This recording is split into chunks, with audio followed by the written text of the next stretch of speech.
bonjour à tous, je ne m'entends pas très bien dans mon retour, oui c'est bon, bonjour et bonjour à tous, quel début de saison un peu chaotique, excusez-moi, c'est le début de la saison 2 de Channel Random. Bonjour Raphaël Masmejean. Salut Alain. Comment ça va après ces 2 mois de vacances? C'est pas vraiment 2 mois de vacances, mais Ouais. ça va, reposé, requinqué et prêt pour cette nouvelle saison. Ouais, c'est vrai qu'on a parlé de voyage et tout dans la dernière, mais on n'a peut-être pas forcément beaucoup voyagé depuis tout ça, Covid oblige, tout ça. Bon, t'as découvert un peu la France, on a fait une émission sur la France quand même C'est vrai. la dernière fois. Oui, j'en ai profité pour découvrir un peu plus la Corse. Ah mais oui, c'est vrai, c'était bien alors? Magnifique, beau temps, beau paysage. On rappelle les auditeurs que tu avais dit que tu pourrais aller prendre ta retraite là-bas. Est-ce que tu confirmes? Oui. Non, mais moi je me verrais bien, ouais, pourquoi pas. Ouais. Bon, moi, pour te dire, j'ai visité la Creuse très récemment. Et alors, ça a changé complètement ma perspective sur la vie parce que, ayant grandi dans les champs de la Seine-et-Marne, j'étais persuadé de connaître la campagne. Et en fait, non, pas du tout. La vraie campagne, c'est ça, c'est la Creuse. Et alors, la vache, quoi. Alors, je voudrais pas vexer les 3 personnes qui peuvent éventuellement nous entendre là-bas. Mais oui, c'est pas les activités qui débordent, hein. C'est reposant, voilà, j'en retiendrai ça. Bon, on n'est pas là pour parler de la Creuse ou de la France, Raphaël, on va voyager dans cet épisode. Alors oui, j'ai déjà dit ça dans le dernier épisode, mais là on va voyager vers d'autres planètes. On va parler de E.T., de Roswell, des frères Bogdanov, on va donc parler d'extraterrestres. Faut-il croire aux ovnis? C'est le thème de l'émission. On va parler d'ufologie, de représentation populaire, de vidéos bidouillées et de plein de choses comme ça. On est d'accord, on dit c'est la saison 2, hein, on est Bah moderne. oui, allez.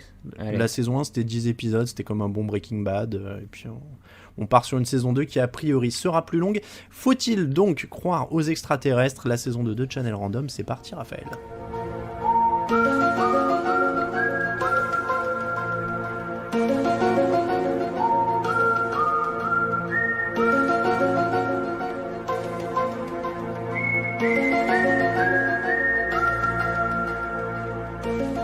La fainéantise ultime, oui, j'avais à peu près le même lancement que sur le dernier épisode de la saison dernière, et oui, il s'agit du même jingle de début que l'épisode 4 de la saison dernière où on avait parlé des complots. Le recyclage, c'est bien, l'écologie, c'est super. Raphaël, donc, c'est En une même temps, X-Files pour parler des extraterrestres, disons qu'il y avait une évidence un peu.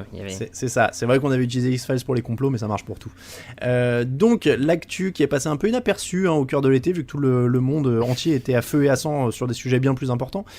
Mais le Pentagone a officiellement créé une cellule consacrée à l'étude des ovnis et des phénomènes aériens non expliqués. Ce qui nous a donc inspiré le thème de cette émission, faut-il croire aux extraterrestres?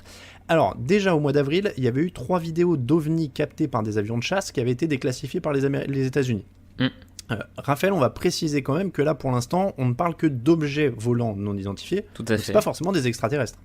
Ah bah non, c'est pas forcément des extraterrestres, il y a plein d'explications, enfin, il y a des explications possibles pour expliquer, enfin, pour parler de ces objets, on a plein de théories, plein de cas à travers l'histoire, entre les ballons gonflables, les lanternes, tout ça, et il y a même, je sais même qu'en France, on a aussi un groupe qui étudie ces phénomènes-là, et eux, donc c'est le GEPAN, c'est le groupe d'études et d'informations sur les... Et eux, pour le coup, ils parlent pas d'objets volants non identifiés, mais ils parlent de phénomènes aérospatiaux non identifiés, parce qu'à travers leurs études, etc., ils ont remarqué que dans certains cas, ces phénomènes aérospatiaux ne sont pas forcément liés à un objet en tant que tel, mais ça peut être juste de la lumière. Donc on ne peut pas parler, enfin pour être plus large, ils parlent de phénomènes aérospatiaux non identifiés, quoi. Alors, l'article de Courrier International, notamment, qui parlait de la commission créée aux États-Unis, disait les militaires américains redoutent surtout qu'il s'agisse en réalité de nouvelles formes d'espionnage aérien, notamment à l'aide de drones. Est-ce qu'on est d'accord, et là encore ça va être une petite redondance avec notre émission sur les complots, est-ce qu'on est d'accord que la plupart du temps, l'explication la plus évidente, espionnage, ballon sonde, etc., est là quand même la meilleure? Oui, bah, elle est forcément la meilleure, parce que t'as tellement de choses qui peuvent sur lesquelles tu peux te faire avoir, enfin on est quand même sur... Et surtout dans le cas des sondes, enfin t'es pas toujours au courant de ce qui se passe d'un point de vue militaire, complexe, industriel, tout ça, donc forcément tu seras pas au courant qu'il y a un vol de drone au-dessus de toi à ce moment-là, donc cette explication que tu ne peux pas trouver par toi-même, en fait elle a des sources bien rationnelles, et donc oui je te rejoins là-dessus. Je crois que c'est comme les complots, la vérité est chiante la plupart du temps.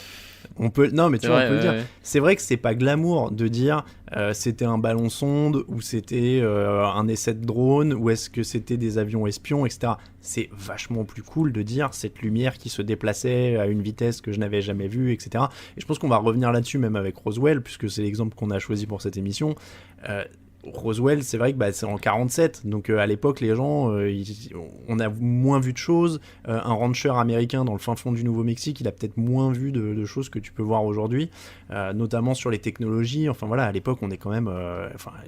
les avions de chasse, c'est pas les mêmes avions de chasse qu'aujourd'hui, les drones, etc. Enfin voilà, le militaire avait quand même un temps d'avance... même s'il a sûrement encore un temps d'avance d'ailleurs aujourd'hui. Ceci étant dit, crois-tu aux extraterrestres ? Donc là, on parle vraiment de forme de vie extraterrestre. Ouais. Écoute, le côté rationnel et j'ai presque envie de dire statistique, même si je suis pas sûr qu'on puisse vraiment parler de statistique, j'aurais envie de dire oui, parce que la probabilité qu'on soit la seule forme de vie, quelle que soit dans tous ces univers, dans toutes ces galaxies, me paraît peu probable. Après, moi, je reste un peu une sorte de rationnel plus, tant que j'aurai pas de preuves, j'y croirai pas plus que ça, quoi. Je comprends, mais bon, je sais pas. Je suis en train de me demander si on n'aurait pas dû inviter quelqu'un qui croit dur comme fer. Alors je sais pas, parce qu'on est tous les deux assez rationnels. Je pense que vous l'avez compris sur la première saison si vous avez écouté, notamment pour les complots. Donc c'est vrai que moi je suis un peu dans la même ligne. Alors je vais te lire une stat Wikipédia, parce que je pense que ça rejoint un peu ce dont tu parlais. Je suppose que c'était un peu l'esprit, qui dit au 29 février 2019, on compte 3989 planètes dont l'existence était confirmée. C'est donc en plus des 8 planètes du système solaire, il y a 3989 planètes dans 2983. Il y a un lien qui a sauté, excusez-moi, je suppose que c'était système, dont 654 systèmes multiples, c'est-à-dire comportant plusieurs planètes. À celle-ci, il convient d'ajouter qu'il y a environ encore 2500 candidats supplémentaires en attente de confirmation, ce qui mène à environ 6000 planètes potentiellement connues. Je vais poursuivre. Ceci ne représente qu'un infime échantillon de toutes les planètes qui existent, étant donné que notre propre galaxie, la Voie lactée, en compterait à elle seule plus de 200 milliards. Il est donc évidemment impossible de dresser la liste complète de l'ensemble des planètes existantes. Donc, à partir de là, moi je suis comme toi. C'est-à-dire que je pense qu'en effet, il est possible qu'il y ait une forme de vie ailleurs, puisqu'il y a une infinité quasiment de planètes au rythme où on les découvre, et on les découvre de plus en plus vite en plus. Donc c'est possible. La naissance de l'homme et son évolution sont le fruit d'une sorte de paquet de coïncidences et de conditions favorables qui font que c'est pas impossible que ça ait lieu ailleurs. Mais après, ça pose aussi la question de la forme de vie dont on parle. C'est-à-dire que moi je suis ouvert à ça. Après, je pense que ça peut, en tout cas, être comme c'était sur Terre il y a des millions d'années, des bactéries ou des cellules ou des choses comme ça. Oui, ça pourrait même être, pourquoi pas, que des végétaux. Enfin, tu vois, il y a absolument aucune... Tout le champ, en fait, le champ des possibles est tellement énorme que forcément, on en revient à se dire oui, c'est possible, et sous n'importe quelle forme, en fait, j'ai envie de dire. J'ai vu un reportage qui est sur une plateforme de vidéo à la demande avec un N rouge. Je sais plus si on fait la pub ou pas, bref. Ouais, tu peux, on touche rien de personne pour l'instant. Bon, allez, sur Netflix, où c'est un documentaire, on le remettra sur les réseaux après, comme lien, mais où t'as un mec de l'université de California Technology, je crois, ou je sais plus, une université californienne assez réputée dans son domaine, qui lui a pour un peu passion d'essayer de visualiser ce que pourraient être justement des extraterrestres par rapport aux caractéristiques des planètes connues en fait. Il prenait l'exemple de... même si on sait qu'il n'y a probablement pas de vie là-dessus, mais il prenait l'exemple de Jupiter, et en fait il essaye de montrer sur Jupiter par rapport à la constitution de la planète, s'il y avait un être vivant sur cette planète, et ça serait une espèce qui peut vivre en continu dans les airs parce que c'est une planète composée que de gaz. Enfin voilà, il essaye de visualiser, de faire des constructions schématiques en gros de la possibilité des êtres vivants sur une planète donnée avec les caractéristiques connues qu'elle a. Et donc il a des milliers et des milliers d'hypothèses, donc ça prouve qu'effectivement ça peut aller dans tous les sens.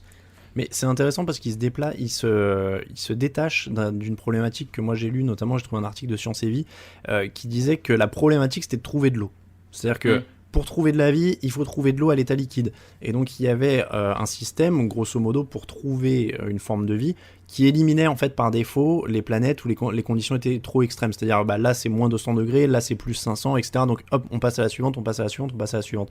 Après, ce qui est intéressant dans son raisonnement, c'est de dire peut-être qu'il y a d'autres espèces qui vivent différemment, parce que c'est vrai que alors, encore une fois, là je vais peut-être dire un truc qui va faire hurler des biologistes ou des gens compétents dans les sciences, que je ne suis pas, je le dis tout de suite. Mais est-ce que s'ils étaient extraterrestres, ils pourraient pas trouver une condition, une manière de vivre sans eau à l'état liquide? Ouais, ça après, moi je suis pas spécialiste, mais effectivement, en tout cas, le scientifique partait aussi de l'idée qu'on on découvre, enfin, on a eu cesse de découvrir des organismes, en tout cas sur la planète, on parle d'organismes extrémophiles qui en fait dépassent les conditions qu'on imaginait possibles pour qu'un organisme se dépasse. Des organismes qui se développent dans des températures supérieures à 100 degrés, etc. Donc on continue d'en découvrir sur Terre. Du coup, lui, il partait du principe que on n'est pas certain que dans une eau gelée sur une autre planète très loin, une eau gelée à moins 150 degrés, il n'y ait aucune chance de... donc voilà, c'était une hypothèse qu'il avait. Après, sa validité, ça, c'est un autre débat. Mais... Alors, comme toi, j'attends les preuves, mais je dois quand même poser la question. Est-ce que tu crois qu'il y a des aliens formés, bipèdes, quasiment, comme on en voit dans les films ou comme on en a vu sur l'autopsie de Roswell, qui s'est avéré être un faux spoiler, et dont on parlera tout à l'heure. Je suis pas persuadé que ce soit ça, mais... Pour refaire un lien avec l'émission sur les complots, les reptiliens, ça compte, hein, si tu y crois. Hein. Ouais, parce que ils prennent une forme humanoïde, oui, effectivement. C'est ça. Ouais, je pense que c'est autre chose, mais... Alors, d'où ça vient, d'après toi, ces représentations? Parce que moi, en fait, c'est ça que je trouve toujours étonnant quand on parle d'OVNI, pas d'OVNI, mais d'extraterrestres. C'est, en effet, moi, je suis toujours épaté par cette représentation qui, finalement, je trouve, est hyper façonnée à notre image. La plupart du temps, ils sont bipèdes, ils ont deux yeux. Même Alien, qui est quand même le film qui fout les jetons, etc. L'Alien, il a quand même une forme de tête... qui est pas une forme de tête humaine, mais tu vois, il a une tête, il a des yeux devant, enfin il a des yeux dessus, tu vois. En fait, j'ai du mal à comprendre pourquoi les gens croient à ce type d'alien-là, comme tu vois celui du film de Roswell ou des choses comme ça. C'est presque trop proche de nous, en fait, pour moi, pour être réel, s'il venait totalement d'une autre planète. Pourquoi il serait absolument foutu comme nous? Je pense que le phénomène derrière, c'est quand même, c'est toujours plus facile de te représenter l'inconnu en se rapprochant malgré tout de tes connaissances c'est quand même hyper compliqué de partir d'un truc totalement différent. Et je pense qu'il y a aussi le côté, on aurait du mal à imaginer du coup une espèce intelligente qui serait capable de venir nous rencontrer sans qu'elle ait finalement des traits communs de la seule intelligence, on va dire, supérieur que nous on connaît, qui est nous, l'être humain en fait. Je pense que t'as une... en gros, c'est comment imaginer un truc que tu connais pas, quoi. Ouais, c'est ça, c'est comme si tu disais à Laurent Wauquiez, imagine avoir du charisme. Il peut pas, tu vois. Allez hop, prends ça Lolo. Ouais, c'était gratuit. Ancien ministre de l'éducation, j'ai vu ça l'autre jour sur qui était Je me suis dit, dis donc. Bref, donc oui, non, mais je pense qu'on en revient à ça. C'est vachement plus facile d'identifier, donc on a toutes ces représentations, parce que ouais, au final, tu vois, même E.T., E.T. c'est un petit bonhomme et tout, mais il a des yeux, il a une tête, quoi. Ah oui, donc en fait, j'avais du mal à trouver des aliens, tu vois, un peu originaux. N'hésitez pas, tiens, d'ailleurs, si vous nous écoutez. Moi, j'ai pas une grande culture ciné, donc il y en a sûrement peut-être qui ont été imaginés de manière un peu plus originale. Dans Independence Day, ils ressemblent à quoi? Ils sont un peu plus chelous, non? On dirait... Je sais.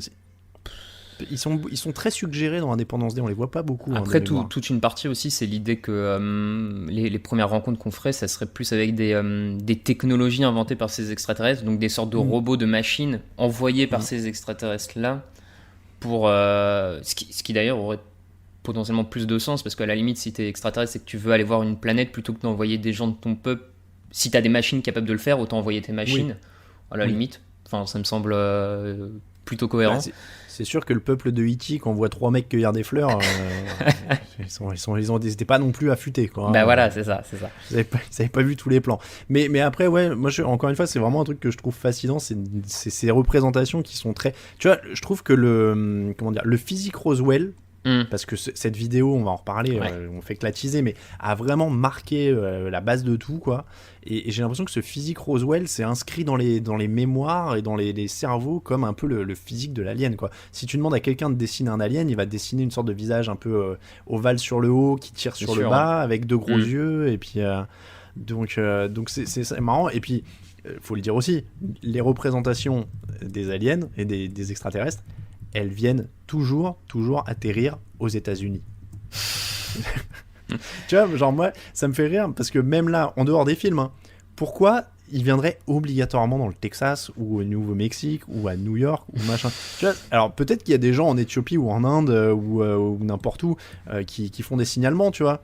Mais des fois, j'ai vraiment l'impression que le cinéma, l'imaginaire, les comic books, enfin tout l'imaginaire populaire qu'on a nourrit ces trucs-là et que des fois les gens veulent voir ces trucs-là et c'est pour ça qu'il y a énormément de... J'ai cru lire, alors je crois que c'était sur Courrier International d'ailleurs, que au Canada, il y avait genre 800 signalements par an ou quelque chose comme ça. Ah, c'est possible, hein. De gens qui appelaient pour dire j'ai vu quelque chose qui est pas. Mais alors, du coup, objet volant ou alien ou mélange je crois que c'était pour objet volant non identifié, si je dis pas de bêtises. Ok, parce que là, tu vois, je regardais justement, en France, ça a l'air d'être beaucoup moins. Parce que d'après le GEPAN, là, donc le fameux groupe d'études du CNES, eux, ils ont relevé 25 phénomènes aérospatiaux non identifiés déclarés en France en 2019. Ah oui, d'accord, ouais, c'est pas énorme. Non, c'est pas énorme. Et alors, c'est très marrant parce que je regarde un peu leur site là, et t'as des grosses périodes, genre pendant lesquelles, de 2009 à 2015, t'as plus de 150 signalements par an quasiment. D'accord. Ah, alors que depuis 2016, on est en dessous des 50, quoi. Enfin, vraiment, t'as des... Alors, tu vois, est-ce que ce serait pas un truc intéressant à corréler quasiment avec les sorties ciné ou les trucs comme ça, tu vois ? Ouais, possible. Ouais, est-ce que c'est des moments où l'inconscient et l'imaginaire il est nourri par des trucs qui sont dans l'actu, tu vois ? Parce que je suppose qu'il y a un boom des signalements après l'épisode de la cassette Roswell en 93, tu vois. Ouais, en France un petit peu, mais pas tant que ça. Pas tant que ça ? Non, en France, visiblement, t'as eu une grosse vibe dans les années fin 70. Une grosse hype autour. Grosse hype. Quelque chose. Mais je crois que ça correspond notamment à l'épisode de l'enlèvement à Cergy-Pontoise de mecs qui ont dit qu'avaient fait... Il y a même un affaire sensible dessus. J'allais te dire que ça me dit quelque chose. Il y a un affaire sensible dessus sur des mecs qui auraient été enlevés à Cergy-Pontoise. Bon, bref. Au final, on sait que c'est un faux maintenant, mais... Donc ouais, il y a eu une grosse tendance dans les années fin 70, et puis après ça a baissé, ça remonte à fond dans les années 2005-2010, vraiment grosse...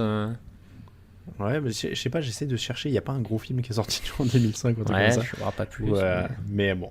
Je l'ai sur les yeux, l'enquête canadienne sur les ovnis a recensé 849 signalements en 2019. Mais après, c'est un plus grand territoire, j'ai pas le nombre d'habitants du Canada en tête, peut-être faut faire le rapport, mais... Je suis pas sûr qu'ils soient plus que nous, hein. Oh, t'es sûr ? Parce que les ricains sont quand même 300 millions, donc... Ouais, je sais pas pourquoi j'avais 48 millions en tête pour le Canada, mais je sais pas. Ah mais t'as raison, 37 millions 5. Ah bah tu vois, voilà. Ils ont un territoire gigantesque avec personne dedans. Alors là, tu vois, en même temps, t'as vu comment il est rude le territoire. Ouais, c'est clair.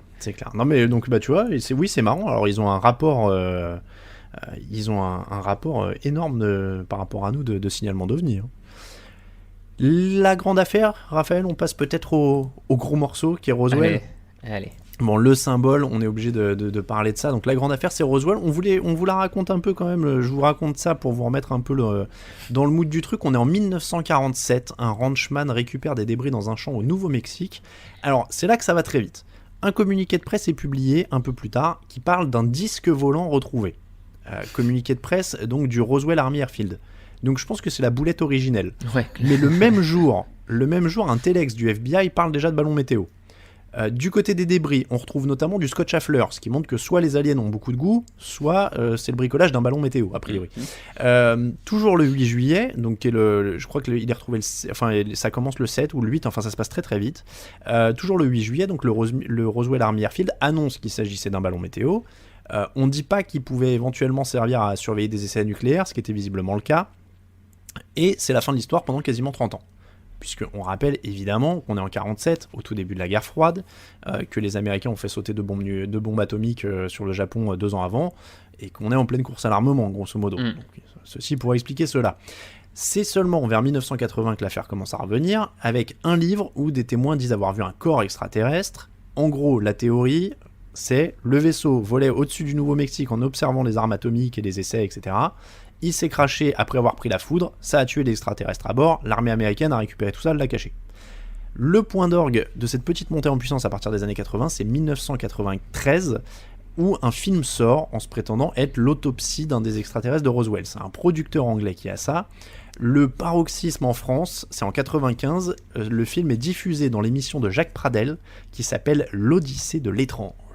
On avait quand même des émissions dans les années 90, faudrait faire une émission presque là-dessus, mais entre ce que faisait De Chavannes, Jacques Pradel et tout ça, il y avait quand même des trucs perdus de vue, L'Odyssée de l'étrange, il y avait des trucs assez variés à la télé à l'époque. Donc le film se vend quand même dans 27 pays, rapporte 30 millions de francs à Ray Santilli, son producteur, donc il se fait quand même une gratte, hein, pas dégueulasse.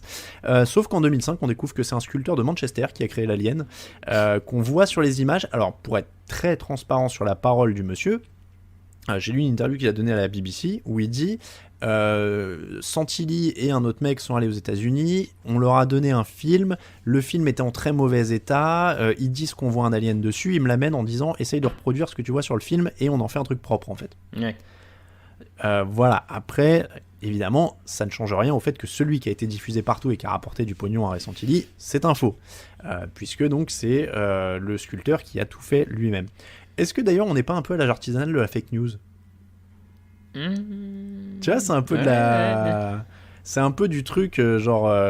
comment c'est ? Genre Infowars ou comme Breitbart, tu sais, les trucs... Ouais, il y a quelque chose.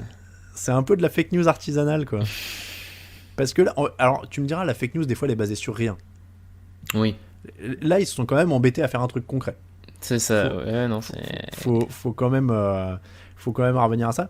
Mais donc là pour l'instant on en revient, tu vois, sur Roswell, toujours à la même chose, quoi. C'est que la vérité c'est bien plus ennuyeux. Les États-Unis sont en début de guerre froide, ils font des tests nucléaires, ils peuvent pas le dire à tout le monde, ils surveillent tous les uns les autres. Mais ça a pas l'air d'aller chercher plus que ça, quoi. Ah non, bah c'est même un projet qui s'appelle Mogul, ouais, c'est ça, qui consistait à pouvoir espionner les soviétiques, qui eux aussi à cette époque-là, en plus en 47, étaient en train de faire leur première bombe nucléaire pour le coup. Donc non, ça a l'air... Alors je dirais pas que c'est pas passionnant, parce que moi je trouve ça plutôt passionnant, l'espionnage industriel militaire pendant la guerre froide, mais oui, non, c'est quand même... c'est marrant au final, parce que c'est le cas qui a le plus alimenté la croyance populaire autour de l'existence possible, de la vie extraterrestre, le débarquement des aliens, tout ça. Alors qu'au final, c'est pas le cas le plus étrange. Il y a des cas rapportés un peu partout dans le monde qui peuvent paraître plus intrigants que celui-là au final. Et pourtant, c'est celui-là qui est la matrice un peu fondatrice de tout, quoi. C'est vrai que c'est un peu le cas le plus simple à débunker quasiment, quoi. Bah c'est pas... Ouais, j'en ai découvert un qui a lieu dans le Massachusetts dans les années 69, tu vois, où t'as des gens qui ont en plus aucun lien, des gens d'une ville du Massachusetts qui n'ont pas de lien entre eux particulièrement et qui disent tous au même moment, à des endroits différents de la ville, avoir vu un truc, qu'ils le décrivent tous de la même manière, et pour le coup, rien n'est ressorti sur... pas d'explication en tout cas des rationnels dessus, pas de vol de ballon à ce moment-là, pas de truc en tout cas rien annoncé par l'armée alors que c'est en 69, donc tu pourrais penser qu'il y a des documents déclassifiés entre temps, que l'armée aurait pu débunker le truc comme tu dis, et là tu vois sur celui-là t'as pas d'infos, donc ça reste vraiment non expliqué je trouve, et t'as 2-3 cas comme ça à travers le monde qui paraissent plus finalement plus moins facile à débunker, ouais, comme tu dis. Alors, si t'as des exemples, je vais te laisser enchaîner avec. Juste pour dire en un mot quand même, ça se lit sur la notice Wikipédia de l'affaire Roswell, mais apparemment il y a des mecs du 509e groupe de bombardement qui est basé à Roswell, qui à l'époque est une unité d'élite, qui est le seul à avoir la bombe atomique quand même à l'époque, qui en fait prennent ça comme une injure quand tu leur parles de l'OVNI, parce que les mecs, ils se disent, on était quand même une unité d'élite avec un projet qui est monstrueux à l'époque, qui peut changer l'avenir du monde, et on leur parle que d'une soucoupe volante qui en fait était un ballon ou un truc d'espionnage. Donc c'est vrai qu'il y a ce côté en plus là pour les mecs qui étaient sur place, qu'on leur parle que de ça, et en plus on va pas aller là-dedans, mais Roswell qui est devenu une sorte de ville touristique. Alors par contre le maire il a fait une affaire de fou. Ouais. Le tourisme local et tout, alors eux, parce que Roswell, Nouveau-Mexique, à mon avis, alors j'y ai jamais mis les pieds, mais je suppose que c'est quand même pas la porte à côté, et que a priori il n'y a pas du tourisme. Part, enfin, c'est ça. Je suppose qu'à la base, le Nouveau-Mexique, à part cacher des corps à un moment, je suppose que c'était pas non plus une grosse destination touristique, quoi. Non, c'est sûr. Donc eux, ils ont su en profiter à fond. C'est déjà ça. Est-ce que tu avais d'autres exemples du coup sous la main ?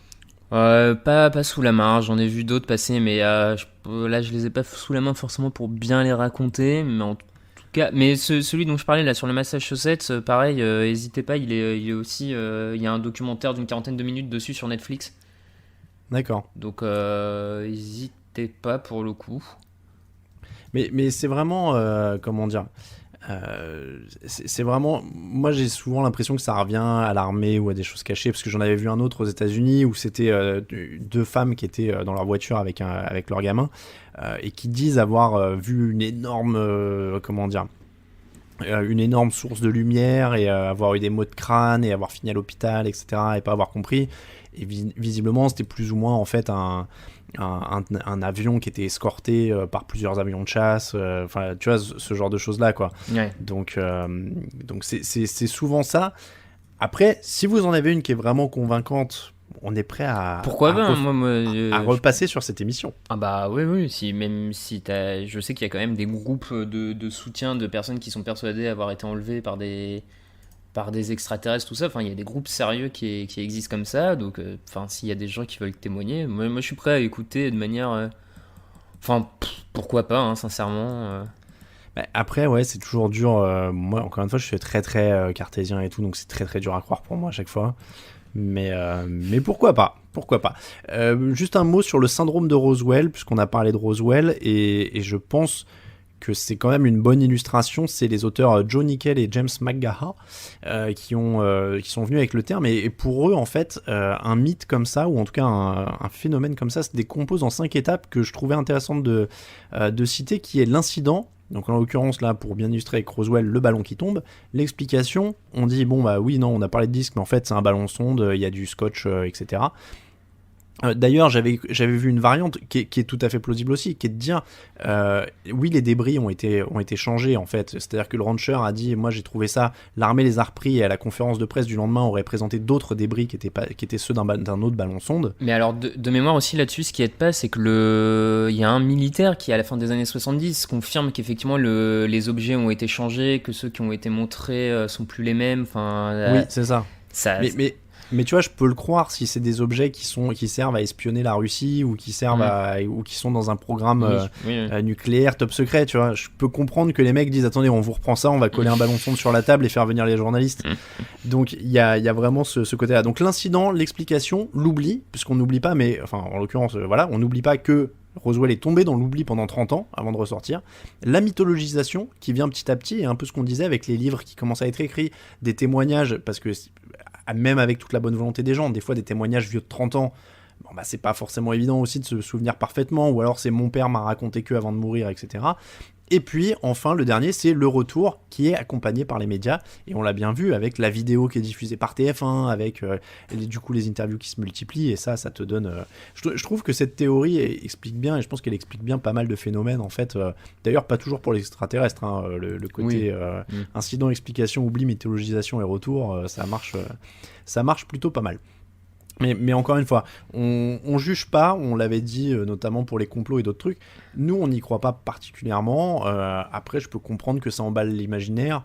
Je peux comprendre qu'on ait envie aussi des fois de chercher des explications. Voilà. Moi, Puis c'est quand même la question métaphysique presque la plus intéressante. Enfin, parce que ça relancerait, ça changerait tellement de choses le fait de découvrir une vie ailleurs, enfin, je veux dire en termes d'impact sur la philosophie, la religion, la société, Enfin, c'est pareil, tu vois, entre êtres humains, du coup, enfin, les conflits qu'il peut y avoir entre êtres humains, si demain t'as une autre vie, C'est clair. enfin, c'est quand même. Alors, on va en reparler de ça parce que c'est un point intéressant, mais avant, un petit quiz, Raphaël, parce que c'est l'heure de tester sur un petit quiz. Et alors, on va faire un petit quiz, donc, Alien. Alors, j'ai mélangé. Ok. Hein, je suis allé dans la fiction. On va se marrer un petit peu sur les aliens de fiction. Ma première question, Raphaël, parce qu'en plus, t'es plutôt calé ciné, donc normalement, tu devrais en avoir. Donc, dans Alien, les xénomorphes, puisque c'est le nom de la créature, Ouais. essayent de tuer tous les membres de l'équipage d'un cargo spatial. Mais au fait, ça veut dire quoi alien en anglais? C'est une bonne question, ça, en fait. Ben, tu vois, je sais pas. Tu vois, c'est un quiz pédagogique. Ouais, bah, c'est trop bien. Et ben, en fait, alien en anglais, tout simplement, ça veut dire un étranger.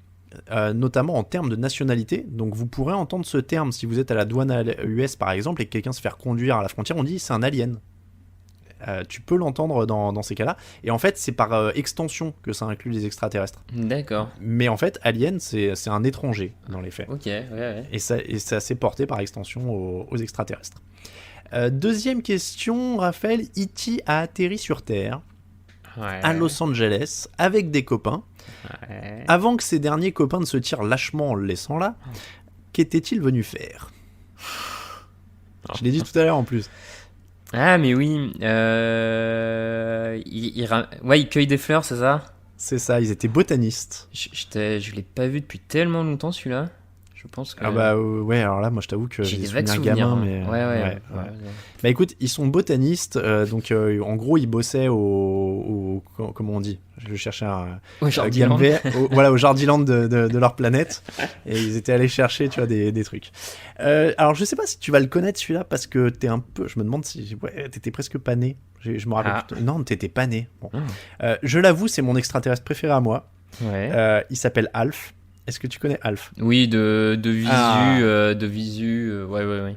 Alors Alf, il a bercé mon enfance, il a sévi à la télé française à partir de 1988. Ouais. Qu'est-ce qu'il adorait manger? Alors là, non, je saurais pas te dire. Alors Alf, il adorait manger des chats. Ah, mais ça me dit quelque chose en plus. Ouais, Il d'accord. fallait planquer les chats parce que Alf adorait manger les chats. Plus récent, mais toujours... Alors c'était pas un cartoon, Alf, tu me diras, c'était une marionnette, mais Oui. donc plus récent et cartoon. Quelle est la taille de Roger dans American Dad? Sa taille. Ouais, il a une taille officielle, dis-toi. Alors attends, il est toujours plus petit que Stan, que machin. Je sais pas, il doit faire 1m20. Ouais, t'es pas loin. Il fait 1m29. Ah ouais, j'étais pas loin. Il fait officiellement 1m29. On rappelle que justement c'est lui qui a atterri à Roswell Oui, et que Stan c'est l'a vrai. sauvé de la zone 51. Et alors, c'est l'information que personne ne voulait, mais je peux te dire qu'il a été élu personnage le plus gay de l'histoire. Non, personnage de cartoon le plus gay de l'histoire par une compétition organisée par un truc qui s'appelle Logo TV. Ne me demande pas ce que ça veut dire, mais je trouvais que ce genre de précision Wikipédia, évidemment, c'est pour ça qu'on va sur Wikipédia. Le plus gay. Le plus homosexuel de l'histoire. D'accord, ouais, parce qu'il est plus qu'homosexuel hein, dans le dessin Bah oui, animé, oui, il c'est... est- Oui, bon, c'est Roger, il est top. Il a une autre conception, ouais. Mais c'est vrai que c'était marrant, c'est décrit sur sa fiche Wikipédia qui disait qu'au début de la série, parce que moi j'ai plus la fin en tête, mais au début de la série c'est plutôt une victime et qu'en fait il devient de plus en plus cruel au fil du temps et de plus en plus décalé, carrément, et de ouais, plus ouais. en plus... Question suivante, on parle d'un film qui s'appelle Mars Attack, Mars Attacks avec un S, Ouais. de Tim Burton. Sur quoi est basé ce film? C'est pas totalement une création originale. Sur quoi il est basé? Une BD? Non, justement, c'est plus original que ça. Un truc qui a été fait en 1962. 62? C'est pas une BD, c'est plus un jeu, mais pas un jeu vidéo évidemment, puisque C'est un jeu de plateau. il a été basé sur un jeu de cartes à collectionner en fait. D'accord. Voilà, il a basé ça sur un jeu de cartes. Du coup, le visuel des petits aliens ou Bah je suppose, je d'accord. suppose que l'ambiance en fait découle plus ou moins de de ce jeu ça. de cartes, d'accord. Et je précise que ce film me foutait les jetons. Ouais, je sais qu'il a traumatisé beaucoup de gens. Pareil, Ouais. j'ai des échos d'amis qui l'ont gardé en mémoire comme traumatisant à l'époque où ils l'ont vu. Ouais. Ouais, et tu vois, pourtant j'avais 11 ans, donc bon, a priori, à 11-12 ans, tu peux commencer. Mais je sais pas, j'ai un souvenir ouais, qui me foutait mal à l'aise en tout cas. Bon, autre truc que t'as pas dû connaître, pardon, comprendre si tu si ça t'a plu. Est-ce que t'as connu la série V? Ah oui, oui. Ah, Ah oui, oui, oui, grand. Je me rappelle, mais je le voyais en plus assez jeune. Je sais pas si c'était les rediffs, du coup, la vraie c'est diffusion, possible, mais ouais. sur M6, je me rappelle Oui. que ma grande sœur me laissait regarder ça avec elle, notamment. Ah, ça me foutait les jetons, ça. Ah, ils étaient bien glauques quand même, hein, Et d'ailleurs, les. la première version était bien mieux que le reboot qu'ils ont fait Oui, dans les années 2010, ouais. qui, même si c'était peut-être visuellement plus joli, marchait beaucoup Mm. moins bien que la première version, quoi. Ah, ils étaient malaisants, moi, la première version. Ah Donc, ouais, ouais. c'est un truc des années 80, hein, Ouais, officiellement. Mais comme tu dis, en fait, M6 l'a limé. Moi, c'est comme ça que je ouais, l'ai vu c'est ça, aussi. hein. Ils ont diffusé, rediffusé, et je l'ai vu sur M6 aussi. Pour info, c'était inspiré, en fait, par une nouvelle antifasciste. Ce qui explique en fait la grosse influence de l'imagerie nazie sur les méchants, Ouais, parce qu'ils étaient quand même très rouge et ouais, bien noir, sûr. etc. Ils avaient même des pistolets laser, mais en fait qui ressemblaient aux pistolets allemands en fait de l'époque de la guerre. Ma question, de quelle espèce étaient les visiteurs? Bah, c'est des sortes de reptiles. Alors après, c'était des sortes de. Non, pas de serpents, mais. Ouais, des C'était des, reptiles, des lézards, non, un peu c'était enfin... des Ouais, lézards, c'est ouais. ça. Ouais. C'était des lézards. Et c'est là où je voulais faire un lien. C'était des reptiliens. Ah oui, ça, c'était des vrais. C'est un indice, Raphaël. Nous sachons. Nous, Nous c'est chaud, ouais. sachons. L'indice a été lâché sur M6. Ah, mais Ils qu'est-ce sont qu'ils étaient là. flippants, ceux-là, purée. Mais puis, tu te rappelles qu'ils bouffaient des souris. Ouais, ouais, ouais. Il y avait des scènes malaisantes où ils mettaient Ah des oui, souris oui. dans leur bouche. Ah, Mais en plus, c'était ouf. ouais, ils avaient. Mais je crois que le plus flippant, du coup, je me demande si c'était quand même pas parmi les premiers qui prenaient forme humaine complètement. Enfin, qui n'étaient pas Ouais. juste des humanoïdes, tu vois, mais qui prenaient totalement forme humaine et qui avaient les mêmes comportements cachés. Enfin, Mm. de mémoire, il y avait même aussi un peu de sexualité. Enfin, genre, C'est possible, ils ouais. pouvaient se Ouais. reproduire avec un être humain. Enfin, c'était. Ah non, mais c'était poussé comme truc, Ouais, hein. ouais, non, waouh, c'était bien. Ouais, j'aimais bien. Question bonus. D'où viennent les frères Bogdanov? Saturne, non, c'est pas ça. C'est à surveiller pour les gens de la région, mais ils viennent du Gers. D'accord. Ouais. Ils sont nés dans le Gers, je tenais à le préciser. En fait, ça m'a fait rire parce que quand on a mentionné le sujet sur Tout de Twitter suite, de c'est l'émission, revenu. ouais, il y a des gens qui nous ont mis les frères Bogdanov et Michel Drucker. Donc, donc a priori, si vous êtes du Gers ou de Boulogne-Billancourt, voilà, sachez qu'il y a peut-être des aliens parmi vous. Fin du quiz, Raphaël, mais une dernière question essentielle sur le sujet. Je t'ai un peu coupé avant que tu y arrives tout à l'heure, mais la grande question qu'on s'est posée notamment sur le channel random de la rédaction, faut-il que les extraterrestres nous trouvent en premier, Ah. ou bien que ce soit nous qui les découvrions? Sacrée question. Égoïstement, pour l'humanité, j'aurais envie de dire, vaut mieux que ce soit nous qui les découvrions a priori. Parce que si tu les découvres, on peut se dire qu'on est probablement plus évolué qu'eux, donc il y a moins de chances qui nous pose qu'on ait des soucis, parce qu'on on peut considérer à l'inverse que si c'est eux qui nous découvrent, ils sont beaucoup plus évolués que nous, et donc potentiellement ils peuvent. Après, c'est partir aussi du principe qu'ils veulent forcément le mal, ce qui est Bah, c'est ça. très anthropocène, j'allais dire. Je suis pas sûr que ce soit le bon terme là pour le coup, mais une vision très humaine de l'extraterrestre, quoi. Ouais. Mais moi, j'allais te dire que pour leur bien à eux, il vaut mieux que ce soit eux qui nous trouvent les premiers, parce que nous, on sait qu'on va les dégommer, tu vois. Non, mais tu vois, quand l'homme il découvre un peuple, en général, il lui tape un peu sur la tête, il met le typhus dans quelques plaies en guise de bienvenue, il prend les richesses, enfin tu vois, on sait comment on marche, quoi. Ouais, ouais, Hein. c'est sûr. Donc, a priori, on va dire, ah, c'est sympa cette terre là, dis donc derrière toi, hop, attention, t'as pas vu, hop, et puis tu vois, un petit coup de massue sur la tête, c'est à nous, et puis voilà, hein, on sait comment on marche. Donc, à mon avis, pour eux, vaut mieux que ce soit eux qui nous trouvent. Après, comme tu dis, vaut mieux espérer qu'ils soient plutôt sympas. Ouais, c'est ça, parce que sinon. Voilà. Après, faut espérer, tu vois, que ce soit une population genre ultra peace, basée sur le yoga, la méditation et la communion avec la nature, qui nous explique comment récupérer toutes les conneries qu'on a fait avec les gaz à effet de serre et tout ça. Après, moi, je me dis toujours, hein, l'ironie totale, genre même pour notre civilisation, parce que c'est ce que je disais, on a cassé la gueule de tellement de monde pour s'approprier un peu tout et détruire notre propre planète. Imagine, on les découvre, on y va en jouant les cakes, genre c'est bon, on va tout prendre, nous en plus comme la Terre elle est niquée, on va aller se réfugier un peu là-bas, le climat il a l'air plutôt cool.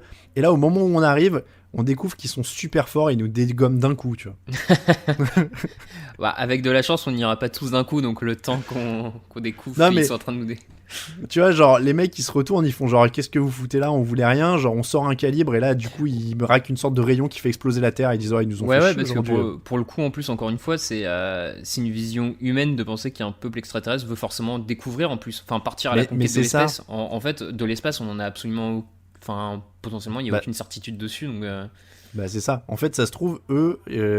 Mais c'est vrai qu'on n'en a pas parlé dans les représentations humaines, mais c'est un autre truc. Pourquoi ils voudraient absolument nous découvrir, quoi? oui, non mais c'est ça, c'est une vision très très humaine de la chose. Mhm. Mm.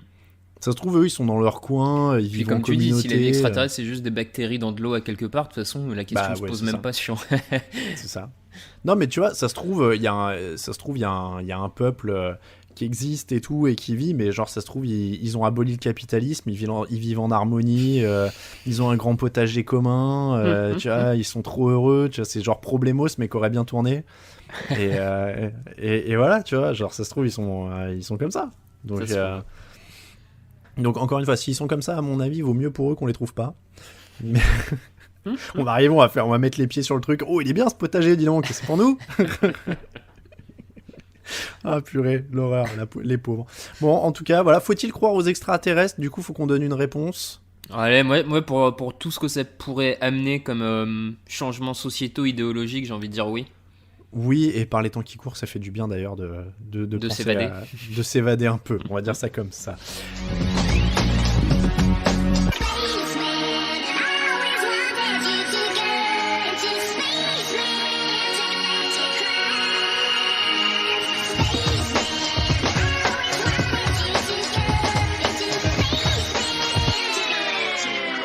Raphaël, c'est la rentrée, donc on n'a pas de fallait-il ou faut-il des auditeurs en stock. On vous invite évidemment à donner vos suggestions, les grandes comme les petites, sur Twitter et Facebook @crandompod ou dans les commentaires sur iTunes. N'hésitez pas en laissant un commentaire. Vous pouvez mettre un faut-il. Je voulais quand même en profiter pour parler de ceux qu'on a en stock. Comme ça, les gens pourront nous faire des retours. Bien sûr. On est hyper high-tech, évidemment. On n'a pas encore les extraterrestres, mais on a un petit Google Sheet partagé entre nous deux. Donc, on a pas mal de affaires pour la saison 2. Ouais. On a un faut-il regarder des mauvais films, par exemple. Faut-il reprendre une bière? Crossover avec Binous USA, qu'on salue. On va essayer de se mettre ça en place. A priori, ça fait partie de ceux qu'on va faire. Faut-il faire n'importe quoi avec la bouffe? Je sais que celui-là, il te tient à cœur. Il y a trop de scandales culinaires sur cette planète. Ouais, il y a de la pizza à l'ananas qui va y passer. Alors, faut-il vivre en ville ou à la campagne? Du coup, je l'ai un peu remis en cause quand je suis rentré de la Creuse. Je t'avoue que je t'ai dit, voilà. écoute, victoire par KO de la ville. Mais alors, tu sais que, bon, ça, on n'en a pas parlé à l'antenne, donc je vais expliquer aux auditeurs. Raphaël a une théorie que la ville est plus belle que la campagne. Parce que c'est une création humaine, et donc il faut plus saluer le génie humain que la nature qui, au final, elle fait sa vie, quoi. C'est vrai que même s'il y a une partie des paysages qui d'ailleurs sont modelés par l'être humain, à force Oui. d'impact sur la planète qu'on a eu, on en vrai. a modelé aussi une partie. C'est vrai aussi. Faut être conscient de ça, mais oui, c'est mais les gens qui me découvrent et me découvriront au fur et à mesure de ces émissions, c'est vrai que j'ai une grande admiration pour l'être humain malgré tous ses défauts. Je trouve qu'on a trop tendance à faire de l'être humain quelque chose de juste horrible, alors qu'on a fait du chemin, je trouve, par rapport aux grottes et aux cavernes, qu'il faut rappeler. Non mais je partage ton avis, et alors donc pour te dire, mon séjour en Creuse, j'ai pensé à cette théorie, et donc en effet, à un moment j'ai fait une randonnée, je me suis baladé, donc bon c'était joli, il y avait des petits bois, des montées, des descentes, des cailloux, etc. Et je me suis dit, bon c'est vrai que c'est joli, mais en effet la nature elle a quand même aucun mérite, il y a personne. Donc à part faire sa vie, elle a vraiment rien d'autre à faire. Et là, je me suis dit, c'est sûr que bâtir un immeuble haussmannien ou la Tour Eiffel, c'est un peu autre chose. Donc, en tout cas, alors je te dis pas que j'adhérais totalement à ta truc, mais je veux dire, la première fois que tu me l'as exposé, je me suis dit, mais non, il est fou, attends, la nature c'est magnifique, etc. Et en fait, là, en voyant, je me suis dit, maintenant déjà, à défaut d'y adhérer totalement, je peux comprendre pourquoi ils pensent ça, et en effet, je peux comprendre qu'on puisse penser que le génie humain et des constructions du génie humain valent autant que la nature qui a repris ses droits, etc. C'est vrai que l'intelligence humaine pour créer ces trucs-là, et que ce soit d'ailleurs des pyramides il y a des milliers d'années ou des cathédrales à une époque où on n'avait quand même pas tout à fait les mêmes moyens au niveau des grues et tout. C'est quand même assez incroyable quoi, que des mecs aient réussi à construire Notre-Dame de Paris sur l'île de la Cité à l'époque où ils l'ont fait. C'est vrai que avec tout le respect que j'ai pour la nature creusoise, l'arbre il a poussé quoi. Donc bon voilà. Donc voilà. En tout cas c'est bien, on sera pas du tout catalogué parisianiste. Non là ça va être chaud là. Après cette reprise. On va être bien. Donc il y en avait un. Alors celui-là il est volontairement troll dans le titre. Faut-il regarder les 60 heures du Seigneur des Anneaux? C'est 60 heures ressenties évidemment. Est-ce qu'il vous laisse imaginer notre avis? Ça vous donne l'angle. Faut-il regarder la télé? Faut-il regarder des films de sport? Faut-il se préparer à la fin du monde? Alors celui-là, on va vous dire, on est bouillant dessus. Ouais, on va le faire, c'est sûr. Celui-là, le survivalisme et tout. En plus, la période fait qu'il y a 2-3 questions, quoi. En plus. Là, on est plutôt chaud. Ah bah, en plus, ouais. Mais tu sais que je me disais ces derniers temps, faudrait peut-être se faire un petit spécial 5G, parce que... En termes de théorie du complot, il y a quand même un truc. Faut-il jouer à FIFA? Ça, c'était une de mes marottes, mais c'est le premier produit culturel vendu en France, donc je me disais qu'il y avait quand même un truc à parler, notamment du mode Ultimate Team, qui est une grosse arnaque. Alors, on avait aussi quelle secte faut-il choisir? Comment appréhender les sectes? Alors, si vous aimez le mauvais goût, celui-là, a priori, on pourrait être pas mal. Faut-il regarder Top Chef? Faut-il en finir avec Star Wars? Faut-il laisser les réseaux sociaux valider eux-mêmes les faits? Moi, je suis prêt à le tirer sur un faut-il être sur les réseaux sociaux global d'ailleurs. On pourrait ouvrir. Ma réponse étant presque un grand non, tu vois. Et ça, il nous faut un. Ouais. Il faut qu'on ait un vrai community manager, un mec qui fait les poubelles de Facebook, tu sais, un mec qu'on peut plus. Tu sais, un mec de la pauvre unité de gendarmerie qui passe leur journée sur les réseaux sociaux pour détecter les pédophiles, ça c'est... Oh l'horreur, ouais. Ah ouais, ça faut être accroché quand tu rentres chez toi le soir. Ça doit être l'enfer, franchement. Je pense d'ailleurs que ces gens-là n'ont pas de compte personnel sur les réseaux sociaux, parce qu'à mon avis, tu peux pas t'en remettre dessus après, quoi. Enfin, je pense clairement. Clairement, je pense il y a presque un truc genre faut-il faire les pires métiers du monde, tu sais, où on pourrait les... Parce que je pense que celui-là il se classe très très haut. Ouais, en termes...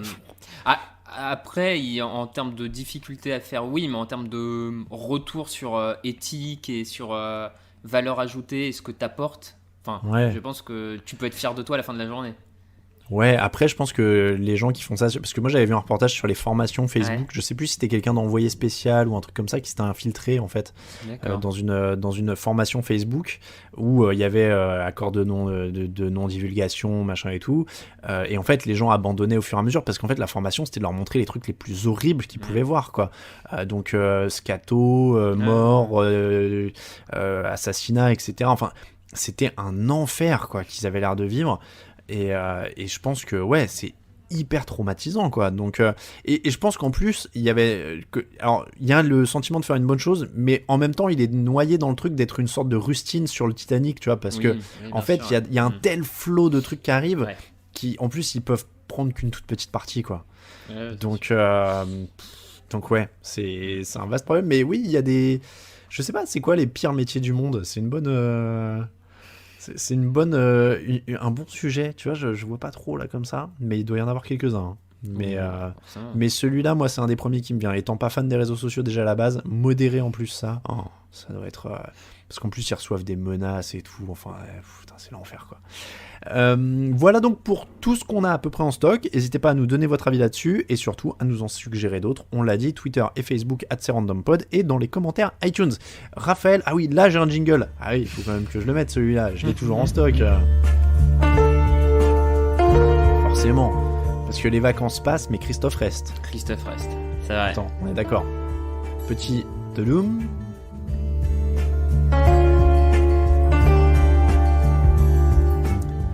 Donc, Raphaël, nous sommes de retour et évidemment la saison 2 ne lâchera pas sa séquence Christophe Ondelat. Nous allons donc parler de Faites entrer l'accusé ou Ondelat raconte. Nous sommes dans le Ondelat Universe, nous l'avons déjà dit.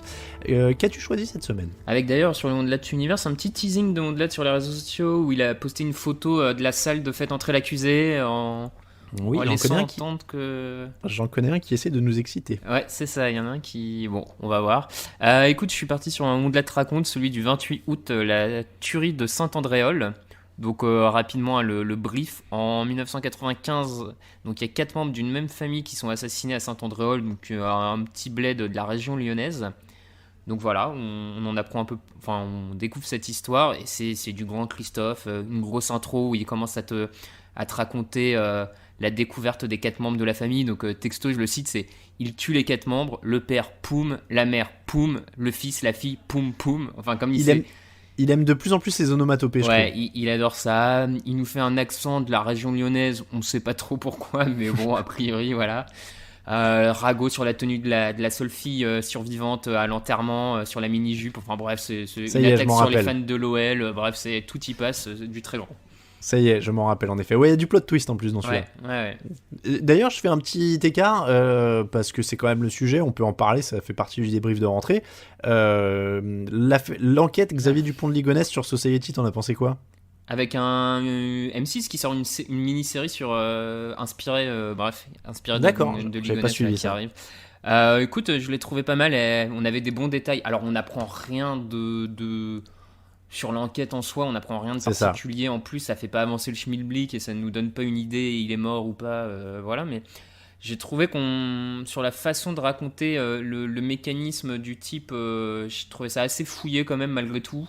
Avec 2-3 trucs que tu apprends en plus. Je trouvais ça sympa. En fait, je trouve que c'est comme toi, c'est-à-dire qu'il faut pas vous attendre à apprendre un truc sur... Enfin, vous saurez pas où il est. Hein. Oui. C'est le seul truc. Mais en effet, ça donne un contexte de dingue. Ouais, c'est ça, comment il a, mine de rien, avec son acte, il a bousillé la vie de son meilleur ami, qui en fait était amoureux de lui, tu vois. Enfin, c'est des trucs autour, sur l'univers autour, on va dire, qui est assez intéressant quand même.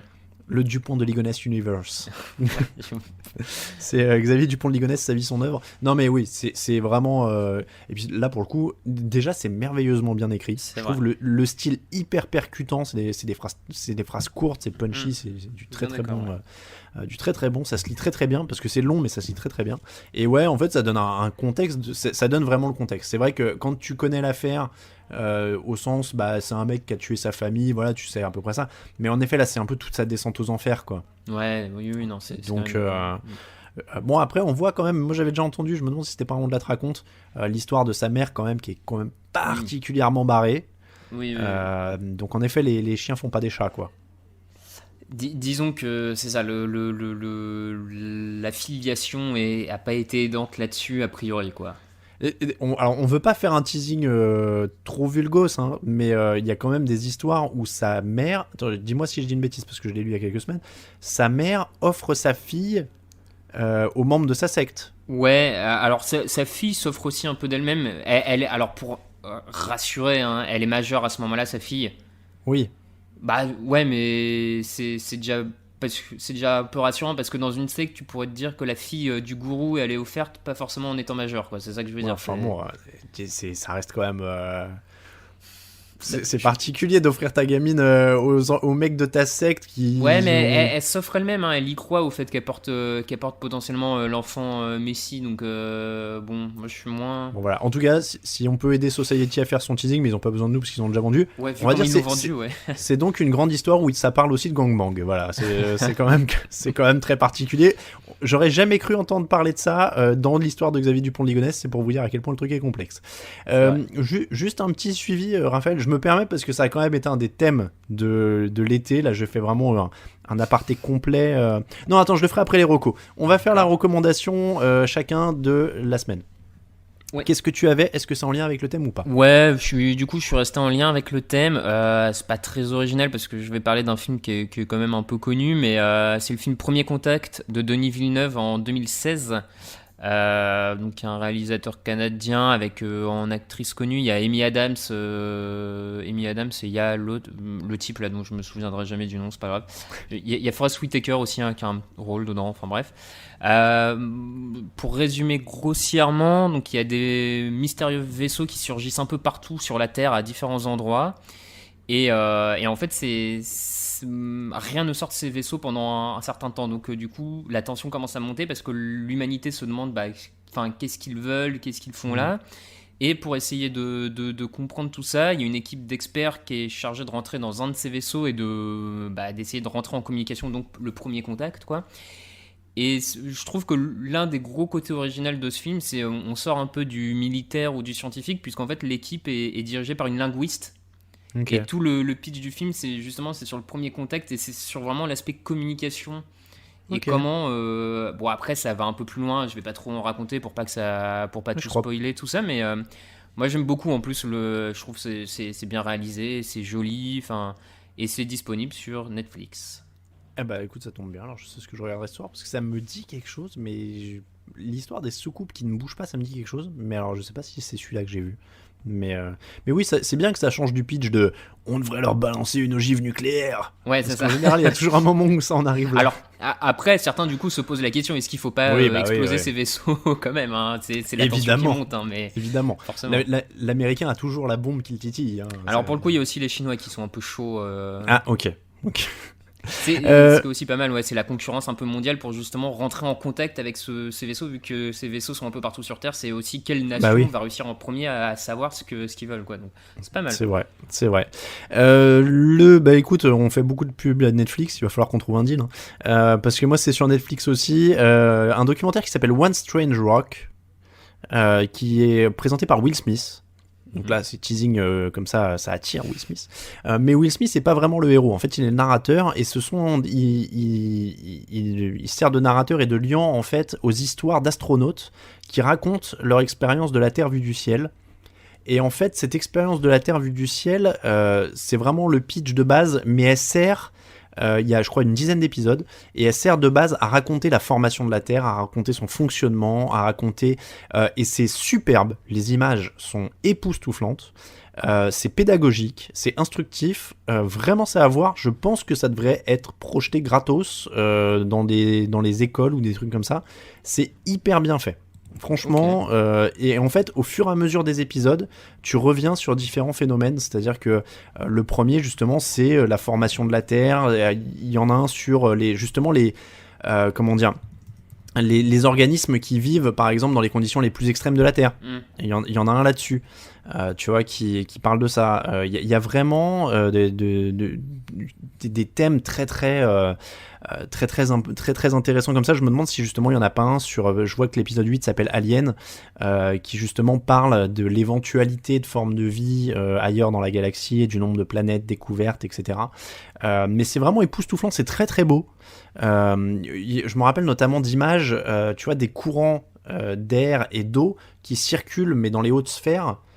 Notamment, tu vois, qui s'échappent en fait de la forêt amazonienne par le haut, la vapeur d'eau, etc. Ouais. Et qui en fait se retrouvent sur d'autres continents. C'est-à-dire comment en fait il y a de la circulation, certaines choses vont dans l'atmosphère ou dans des sphères très très hautes pour aller d'un continent à l'autre. Et comment en fait tous les continents se nourrissent les uns les autres, comment l'eau nourrit les uns les autres, le cycle, etc. C'est très très beau. Il y en a un qui est magnifique sur la foudre et le tonnerre. Et en fait, où les astronautes expliquent que c'est en permanence. Sur la Terre, il y a des orages en permanence. Ouais. Et donc, quand tu es dans la station internationale, en fait, il y a des moments où tu vois en permanence des petits éclairs de partout. Et ça donne des images complètement incroyables. Donc, One Strange Rock, qui est un documentaire Netflix avec Will Smith, qui est, je trouve, très caché pour un truc qui est avec Will Smith.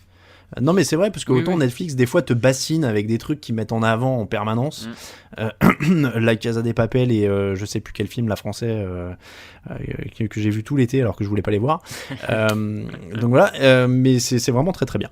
Oui, donc je voulais faire un petit aparté, Raphaël, pour parler bière quand même.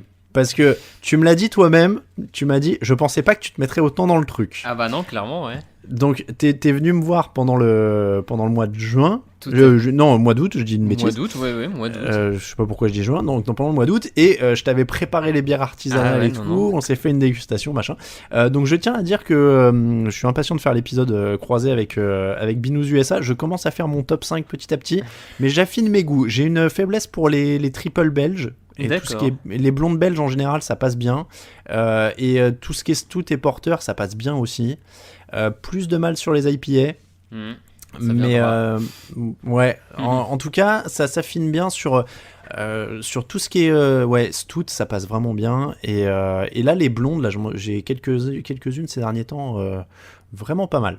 Donc ouais, franchement, j'y ai vraiment pris goût. T'as pu voir. Ouais, non, bah c'est clairement, je m'y attendais pas, mais c'est sympa. Mais je voulais le préciser pour les auditeurs, j'ai même acheté des verres à bière quand même pour chez moi. Donc là, je suis au taquet. J'ai un placard qui est rempli de bière en permanence. Mon caviste me connaît maintenant, donc ça y est, ça commence à se mettre en place. Voilà pour le petit suivi service après-vente de l'émission. Sur les autres thèmes, je crois pas qu'on ait beaucoup bougé. Au niveau des conspirations et tout ça, je pense qu'on a toujours à peu près le même avis. Tiens, on parlait série française dans l'épisode 6, saison 8 d'Engrenage qui arrive. Elle est arrivée, je crois, juste avant la publication de l'émission. On enregistre avant, mais elle est publiée le 7 septembre sur Canal+, si je dis pas de bêtises. De mémoire, c'est ça. Après, je sais pas s'ils vont faire comme le Bureau des légendes avec 2 épisodes par semaine, peut-être. Mais à mon avis, ça va être le rythme. Ça risque d'être le rythme. Ah, d'ailleurs, en parlant de série, on est à moitié dans la prévente et dans le thème d'aujourd'hui, Canal+ va sortir une série sur justement le centre d'études dont je parlais sur les ovnis en France. Oh, oui, c'est Canal+ vrai. va sortir une série dessus là cette année. Donc potentiellement à suivre par rapport à tout ce qu'on s'est dit. En effet. Et messieurs, pourquoi je dis messieurs, c'est parce que j'ai l'habitude qu'on enregistre à plusieurs dans un autre truc. Non, je ne nous appelle pas messieurs, nous, je tiens à rassurer les auditeurs, on n'a pas encore le boulard à ce point-là. On parle pas de nous à la 3e personne en global, tu sais. Alors messieurs, bonjour. Non, c'est parce qu'on enregistre à plusieurs dans une autre émission. Donc c'est comme ça que se termine le 11e épisode de Channel Random, mais comme on est moderne sur cette émission, on va dire saison 2, épisode 1. Comme ça, les auditeurs ils pourront faire comme les séries, dire franchement, l'épisode 4 de la saison 3...